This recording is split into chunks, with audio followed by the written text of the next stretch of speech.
Hi, I'm Molly from horticulture.co.uk, and today I'm joined with Ian McBain, the creator of Tythorne Garden Design. Ian, do you want to explain a little bit about who you are and what you do? As Molly says, I'm Ian. I've been designing gardens for a very long time now, since 2004. Based in South Lincolnshire, so I cover the area close to me, so South Lincolnshire, South Nottinghamshire, Rutland, bit of Cambridgeshire, bit of Leicestershire. The majority of my work is for private domestic clients, but I have done a little bit of commercial work for property developers and some companies as well. But I tend to focus primarily on domestic. I am a fully registered member of the Society of Garden Designers. I've been for a few years now, and I'm also a registered designer with the Association of Professional Landscapers. So, we'll start by you telling us a little bit about some of your earliest memories of gardening. Well, I'm going to be honest, I wasn't an early convert. So I do remember childhood memories of my parents looking after the garden, and I was occasionally asked to mow the lawn. Um, but I didn't really get it. I didn't really understand what the fuss was about. And that was until my wife and I bought our first house. And we inherited a little garden from the previous people in the house, and we kind of felt duty bound to look after that. And it was then that the penny dropped, and I suddenly realized how much enjoyment a garden can provide. And then it slowly dawned on me that garden design could become a viable career option for me. But it was really down to that first house and having that tiny little garden to look after. You obviously went to study design at the Royal College of Art. How how did that then lead to you establishing Tythorne Garden Design? So I'd already done a product design degree, three-dimensional design, from after school and what have you. And this is all before we bought the house and the garden, but studied product design, absolutely loved designing and making things. Really, really enjoyed it. But I also found, and this was a bit of a surprise to me, I also found I quite enjoyed the learning of the theory and the history of design, which is a crucial part of the course. And I was lucky because I was offered a place at the Royal College of Art to take a master's degree in the history of design. Um, Fantastic experience, brilliant course run jointly by the Royal College and the Victorian Albert Museum. Um, and it was just fantastic. I got to spend a lot of time with people who were far, far, far cleverer than me, and who come from a huge range of different backgrounds. But I learned so much. And I came to the end of that course, and although I'd loved it, I realized that actually I missed the actual process of designing. Um, so after a little bit of a detour, after completing my course, I then enrolled on a garden design foundation degree at Nottingham Trent University, which is local to me. And again, brilliant course, surrounded by lots of different people from different backgrounds. But that course gave me helped me to develop the design skills that I'd already got, but also helped me embed the horticultural and the practical knowledge that I needed as well. But alongside that, I went to work as a part-time landscaper with a local company. So I could develop those practical and construction skills as well. Um, I then started my first garden design business 2 or 3 days after I finished the course. And nearly 20 years later, here I am, still doing it, still love doing it, and can't imagine doing anything else. So you've just mentioned that you've been designing gardens for almost 20 years now.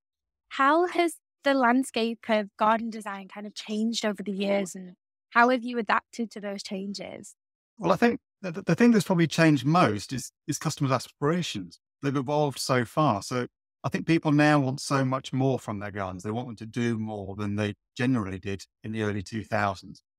And a lot of that is to do with the fact that we've got so many more influences. When I first started doing this, it would be a case of let's look through a few books or a few magazines, or maybe visit a few gardens. Whereas now we've got obviously Instagram and all the other platforms that give us so many opportunities to see different ideas and get inspiration from different resources. And I think this encourages people to expect more and want more from their own gardens. And then, of course, we throw in the pandemic, and hugely awful experience for so many people. But what it did do is show an awful lot of customers that how important their gardens are. Now, it might be that it's just a safe outdoor space for their children to spend some time in, or it might be somewhere we can entertain friends or family with a barbecue or drinks, whatever it could be. But equally, we're getting lots of people who are still wanting to work from home, and gardens are integral to that. Um, I think the other thing that's changed is that we have started as a society to realize that pollinators and wildlife are rather more important than some of us may have thought. And that's definitely now starting to make a difference to how we approach design. Um, But then hard landscaping materials have changed massively as well. So concrete paving products were really the key option when I first started doing this. And then Indian sandstone appeared. It was everywhere. And now porcelain paving is extremely popular, largely because it's marketed as being quite low maintenance. But I think natural materials are still really important. And I'll be honest, I worry a little bit that as an industry, we're a little bit too reliant on imported paving. British stone, natural stone is available, but it tends to be prohibitively expensive for a lot of customers when it's compared to imported options. So in terms of how I've adapted, it's about constantly looking at what's changing, listening to people, talking with other designers and landscapers, and trying to make sure that I'm keeping on top of things. But customers soon let you know. If you're not quite up to speed, customers will let you know, and that direction of travel is pretty clear. And then from that, how do you go about approaching a new design? It's always about listening. The customer is king or queen in the process. So I'll always start by wanting to understand who they are, what they perceive to be the issues with their current garden, whether it's somewhere, a space they've had for 30 years, and maybe the kids have now gone and it's about reclaiming it for them, or whether it's a garden that they've just bought by buying the house. So it's about listening and understanding. It's key to trying to make sure that the garden responds to its location and the architecture of the house.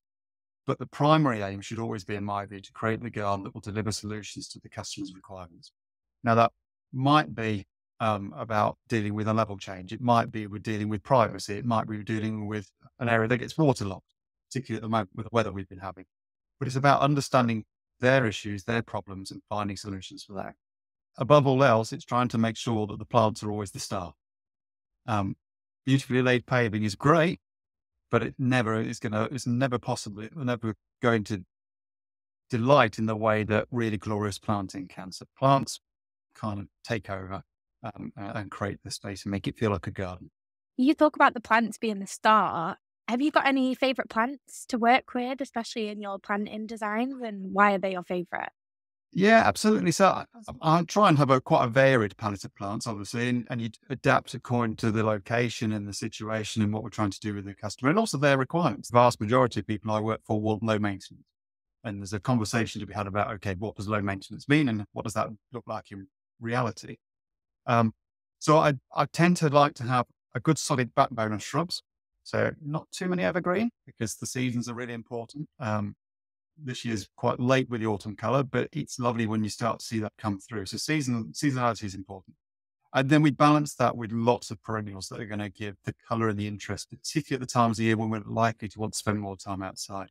And then you throw in a few favorite ornamental grasses as well. But trees are really key. And although I work on some very small gardens sometimes, I'll always try and encourage people to have a tree or two. So you've got the things that we see regularly at the moment. So obviously silver birch and some of the well-behaved smaller cherries. But shrubs, some of my favorites, Cotinus, Mahonia. I like the dogwoods, great for winter color.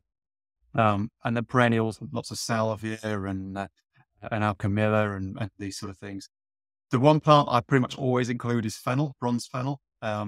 Gives fantastic seasonal height and texture and interest and a bit of fragrance, and you can use it for cooking as well. So it's a plant that I use a lot because it just adds so much to a really scheme. Because of the time of year we're in, are there any ways that you'd recommend gardeners kind of prepare their own outdoor spaces and their gardens for winter to kind of ensure that their plants have the best chance of survival? Now, this might be controversial. I think the best thing is not to be very tidy. By not tidying the garden up for the autumn, what we're doing is we're allowing those decayed leaves to accumulate. We don't want leaves on the lawn all the time, but pockets of planting and leaves and foliage that have fallen over or just that's harboring all the really friendly wildlife. That's giving them a safe haven for the winter. Now we could, and the old argument was, well, you're also harboring pests and diseases. Well, I think we're getting a little bit more wise to the role of some of the things that we'd labeled as pests and diseases before anyway, but also pests. But the benefits of not being too tidy over the winter, I think, massively outweigh the disadvantages. And what it also means is that we have this delightful day, usually in early March, where it tends to be a Saturday. Maybe if I'm lucky, the sun's shining. We've got the first sort of hint of warmth in the air, and we can spend a bit of time outside doing that spring clean and really embrace that feeling that spring's on its way. and we're going to get warmer weather, and all these plants are just waiting to burst into life, and all that fresh life and optimism is a real joy. So I will always a- avoid tidying up for the autumn and the late autumn, early winter, and I'll encourage my customers to do the same. Enjoy that decay. The old stems of a fennel, I mentioned fennel before, but the stem heads of stem heads of fennel or verbena or all these other plants look amazing with the frost on. So we should leave all that, enjoy all that, and embrace the life cycle of a plant, and then look forward to the joy of that early spring day, where, as I say, you can be outside and all is well with the world. Everything's wonderful, and it's just brilliant to be outside. Are there any specific challenges that come with designing gardens, and how do you kind of combat these? The biggest challenge at the moment I'm finding, and I'm sure I'm not alone in this as a designer, is budgets. I think so often people, particularly if it's their first time of having a garden designed and built, don't really appreciate how much it can cost. So I will make a point in my first conversations with the customer, miles before we've got to the point where they're choosing to go ahead with the commission. I will ask about budget, and we'll try and have that conversation and be honest. And if people don't or aren't able to say a budget that I think is going to be realistic for what they're telling me they would like to achieve, then there's no point of going much further until we've had a really honest conversation. Sometimes people are shocked, and my role is to try and guide them through that process. Not about taking a commission and designing a garden that looks amazing and they love everything about it until they get it priced.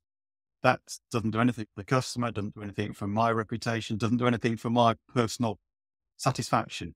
So it's about being honest and then helping people get the best value they possibly can and avoid some of the expensive mistakes that people tend to make if they go their own way. We should be trying to do the best we can for that customer in terms of getting it right the first time. So they've invested the money the right way, and they're not then having to redo it again in a few years' time. And I'll be honest, television could help with this because a lot of the TV programs aren't necessarily giving us a fair reflection of how much things really do cost. So without naming any names, they could do better at that. But then we've got challenges, and sustainability is another key thing there. And as an industry, we have been a bit slow on this, and we're starting to try and catch up. And so the RHS are leading the way on this alongside people like the SGD and the Association of Professional Landscapers. All the key bodies are trying to carry that through, and it's right that we do. And I think we're beginning to make some progress, but it could go further. And I have a role in that, just as every garden designer and every landscaper does. And we will carry on making progress, I hope. But we've got opportunities as well. I get to help people create spaces that hopefully they're going to spend lots of happy time in with their friends and family, and they're going to really love spending time in that. And it doesn't get really much better than that. To be able to play a tiny part in that is a joy. So yes, there are challenges. And yes, particularly at the moment, budgets are a concern because prices aren't going down. But when it works and we're able to guide a customer through the process and they really enjoy it and they end up with a garden that they absolutely adore, it doesn't get any better. Is there a particular favorite thing about your job? I'm lucky because I get the variety. So, and no two gardens are ever the same. No two customers are ever the same in terms of, there are some crossovers. So most of us want somewhere to sit, maybe a barbecue area, maybe somewhere for the kids to play. That's all fine. We can do all of that. But every project has got something that makes it stand out from the rest. So that variety is really important. I also have to say, I really love the process of working with a customer. To see a garden going from quite often muddy space when the previous space has been, or the features of the garden that the customer didn't want in their previous garden, when that's been cleared, to see a garden being transformed is just a joy. To see how the customer responds to that is amazing. Because it can be, particularly on a longer project, it can be a bit of a slog. Even with the best landscaper, if the weather's not great, it can be a challenge. But when the plants go in, that's when it feels like a garden. That's when you can see the customer just, oh, fantastic. To take somebody from a garden that is uninspiring and isn't doing what they want it to do, to a space that they love spending time in, and they really believe they got fantastic value for money. That's fantastic. And I can't imagine doing anything else. What are your future plans for Tythorne Garden Design? Are there any upcoming projects or initiatives that you're particularly excited about? Um, well, I'd like to carry on doing what I'm doing for as long as I can. I am pretty happy with there's always things to learn and things to improve, but generally speaking, I'm quite happy with the way things have been going. Particularly over the last 2 years, it's been ridiculously busy, which has been the joy. Um, I am working on a few ideas for my first show garden, but that might be a conversation for another day. I suppose overall, it's about continuing to learn, continue to develop, continue to adapt because, as I say, tastes are changing. Sustainability is going to be ever more important to all of us. And I've got a role in taking my practice best forward in terms of doing things better. But I'm lucky I've got a number of projects I'm working on at the moment that are hopefully going to turn into fantastic gardens either next year or the year after. But no, in general, carry on doing what I'm doing for as long as I possibly can. Is there anywhere our viewers can find you if they want to get in touch or see more of the work that you do? Like all of us, got a website, so just tythorne.com, or if you Google Tythorne Garden Design, then you'll find me. I do use Instagram. I'll be honest, I'm not brilliant at it. There's a lot I can do to improve my Instagram presence, but I do try and remember to put what tends to be work in progress photographs and images of gardens being made. But yeah, they're the two main sources. I am on Facebook as well, but primarily, and LinkedIn, but primarily it's Instagram or the website. And hopefully the website particularly contains all the information people would need. If anybody's got any questions or wants any help with anything, then they should get in touch and I will do my best to try and help. Great. Thank you, Ian.